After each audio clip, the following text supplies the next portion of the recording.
ಇವತ್ತಿನ ವಿಡಿಯೋದಲ್ಲಿ ಹತ್ತಿಯಷ್ಟು ಮೃದುವಾಗಿರುವಂತಹ ತಟ್ಟೆ ಇಡ್ಲಿನ ಯಾವ ರೀತಿ ಮಾಡೋದಂತ ತಿಳಿಸ್ಕೊಡ್ತೀನಿ. ತುಂಬಾ ರುಚಿಯಾಗಿರುತ್ತೆ. ಇದಕ್ಕೆ ನೀವು ಸಾಂಬಾರಾಗಲಿ ಚಟ್ನಿ ಆಗಲಿ ಹಾಗೂ ಬೆಣ್ಣೆ ಜೊತೆನೂ ತುಂಬಾ ರುಚಿಯಾಗಿರುತ್ತೆ. ಒಮ್ಮೆ ಟ್ರೈ ಮಾಡಿ ನೋಡಿ. ಎಲ್ರಿಗೂ ನಮಸ್ತೆ, ನಾನು ಸುಪ್ರೀತಾ ಶೆಟ್ಟಿ. ವೆಲ್ಕಮ್ ಟು ಸ್ವಾದ.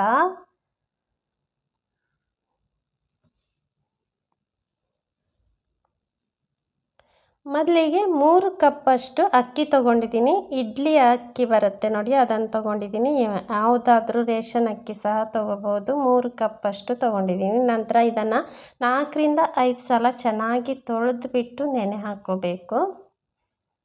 ನೋಡಿ, ಚೆನ್ನಾಗಿ ತೊಳೆದ್ಬಿಟ್ಟು ತೊಗೊಂಡಿದ್ದೀನಿ. ಒಂದು 4 ರಿಂದ 5 ಸಲ ಚೆನ್ನಾಗಿ ತೊಳೆದಿದ್ದೀನಿ. ನಂತರ ಇದನ್ನು ಒಂದು 5 ಗಂಟೆ ಹೊತ್ತು ನೆನೆ ಹಾಕ್ಕೊಳ್ತಾ ಇದ್ದೀನಿ. ನೀವು ಅಕ್ಕಿ ಬದಲು ಅಕ್ಕಿ ರವೆ ಅಂತ ಸಿಗುತ್ತೆ, ಅದನ್ನು ಸಹ ಬಳಸ್ಕೋಬೋದು. ತುಂಬಾ ರುಚಿಯಾಗಿರುತ್ತೆ ಅದು ಸಹ. ನಂತರ 1 ಕಪ್ಪಷ್ಟು ಉದ್ದಿನ ಬೇಳೆ ತೊಗೊಂಡಿದ್ದೀನಿ. ಇದನ್ನು ಸಹ 3 ರಿಂದ 4 ಸಲ ಚೆನ್ನಾಗಿ ತೊಳ್ಕೊಬೇಕು.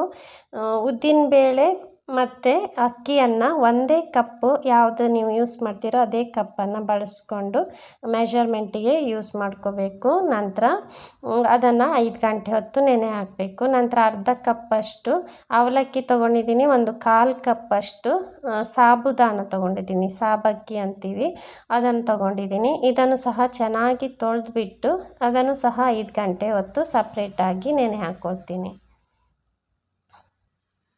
ನಾನು ಉದ್ದಿನಬೇಳೆ ಅಕ್ಕಿ ಸಪ್ರೇಟಾಗಿ ರುಬ್ಬೋದ್ರಿಂದ ಅದನ್ನು ಸಪ್ರೇಟಾಗಿ ನೆನೆ ಹಾಕ್ಕೊಂಡಿದ್ದೀನಿ.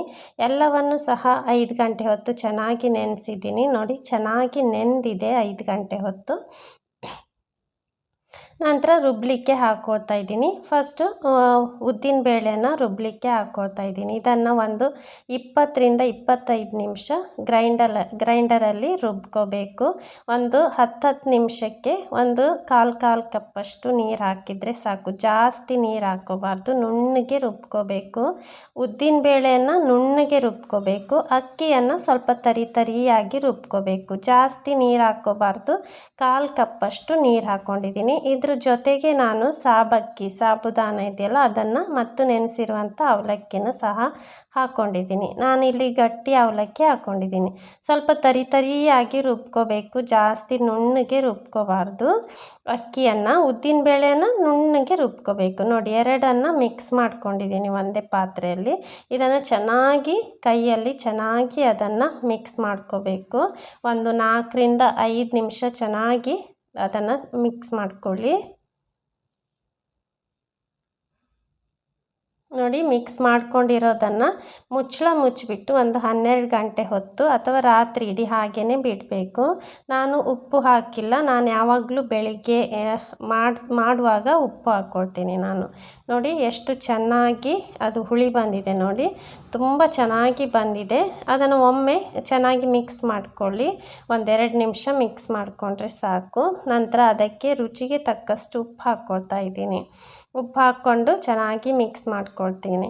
ನಿಮಗೆ ಇವಾಗ ಎಷ್ಟು ಬೇಕೋ ಅದಕ್ಕೆ ಮಾತ್ರ ಉಪ್ಪನ್ನು ಮಿಕ್ಸ್ ಮಾಡ್ಕೊಳ್ಳಿ. ಮತ್ತು ಉಳಿದಿರೋದನ್ನು ಹಾಗೆ ಫ್ರಿಜ್ಜಲ್ಲಿ ಇಟ್ಕೊಂಡು ಮಾರನೇ ದಿನಕ್ಕೆ ಯೂಸ್ ಮಾಡ್ಕೋಬೋದು. ನಾನಿಲ್ಲಿ ತಟ್ಟೆ ಇಡ್ಲಿ ತೊಗೊಂಡಿದ್ದೀನಿ. ಇದನ್ನು ನಾನು ಇಲ್ಲಿ ಲೋಕಲ್ ಸ್ಟೋರಲ್ಲಿ ತೊಗೊಂಡಿದ್ದು, ಅದರಿಂದ ಲಿಂಕ್ ಹಾಕೋಕ್ಕಾಗಲ್ಲ ನನಗೆ. ನಂತರ ಇದಕ್ಕೆ ಸ್ವಲ್ಪ ತೆಂಗಿನ ಎಣ್ಣೆಯನ್ನು ಸವರ್ಕೊಂಡಿದ್ದೀನಿ ನಾನು. ತುಂಬ ರುಚಿಯಾಗಿರುತ್ತೆ ತೆಂಗಿನ ಎಣ್ಣೆ ಹಾಕ್ಕೊಂಡ್ರೆ. ನಂತರ ಅದಕ್ಕೆ ಹಿಟ್ಟನ್ನು ಹಾಕಿಬಿಟ್ಟು ಒಂದು ಅರ್ಧ ಭಾಗದಷ್ಟು ಹಿಟ್ಟು ಹಾಕಿಬಿಟ್ಟು ಈ ಸ್ಟ್ಯಾಂಡಲ್ಲಿ ಚೆನ್ನಾಗಿ ಜೋಡಿಸ್ಕೊಳ್ತಾ ಇದ್ದೀನಿ. ತುಂಬ ಸುಲಭವಾಗಿ ಮಾಡ್ಕೋಬಹುದು, ತುಂಬಾ ರುಚಿಯಾಗಿರುತ್ತೆ. ನಾನು ಮೊದಲೇ ಹೇಳಿರೋ ಹಾಗೆ ಸಾಂಬಾರು, ಚಟ್ನಿ ಅಥವಾ ಬೆಣ್ಣೆ ಜೊತೆಗೆ ತುಂಬ ಚೆನ್ನಾಗಿರುತ್ತೆ. ಇದನ್ನು ಕುದಿಯುತ್ತಿರುವ ನೀರಿನಲ್ಲಿ ಬೇಯಿಸ್ಕೋಬೇಕು. ಒಂದು 3 ಕಪ್ಪಷ್ಟು ನೀರು ಹಾಕ್ಕೊಳ್ತಾ ಇದ್ದೀನಿ. ನೀರು ಚೆನ್ನಾಗಿ ಕುದಿ ಬಂದ ನಂತರ ತಟ್ಟೆಯನ್ನು ಇಡಿ, ಆವಾಗ ಬೇಗ ಬೇಯುತ್ತದೆ. ನೋಡಿ, ಹೈ ಫ್ಲೇಮಲ್ಲಿ ಚೆನ್ನಾಗಿ ನೀರನ್ನು ಕುದಿಸ್ಕೊಳ್ತಾ ಇದ್ದೀನಿ. ನೀರು ಚೆನ್ನಾಗಿ ಕುದಿದೆ. ಇವಾಗ ತಟ್ಟೆ ಇಡ್ಲಿನ ಇಡ್ತಾ ಇದ್ದೀನಿ.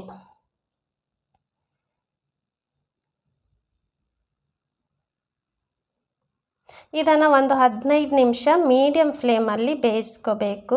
ತುಂಬ ರುಚಿಯಾಗಿರುತ್ತೆ, ತುಂಬ ಸುಲಭವಾಗಿ ಮಾಡ್ಕೋಬಹುದು. ನೋಡಿ, ತುಂಬ ರುಚಿಯಾಗಿರುವಂತಹ ತಟ್ಟೆ ಇಡ್ಲಿ ರೆಡಿ ಆಯಿತು. ತುಂಬಾ ಕ್ವಿಕ್ಕಾಗಿ ಮಾಡ್ಕೋಬಹುದು.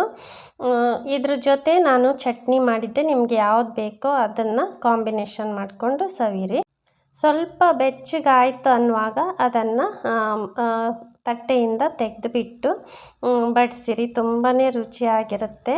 ತುಂಬ ಸುಲಭವಾಗಿ ಸಹ ಮಾಡ್ಕೋಬೋದು. ನನ್ನ ಈ ರೆಸಿಪಿ ನಿಮಗಿಷ್ಟ ಆದರೆ ಪ್ಲೀಸ್ ಲೈಕ್ ಮಾಡಿ, ಶೇರ್ ಮಾಡಿ, ನನ್ನ ಯೂಟ್ಯೂಬ್ ಚಾನಲ್ನ ಸಬ್ಸ್ಕ್ರೈಬ್ ಮಾಡಿ, ನನ್ನ ಫೇಸ್ಬುಕ್ ಪೇಜನ್ನು ಫಾಲೋ ಮಾಡಿ. Thank you so much for watching.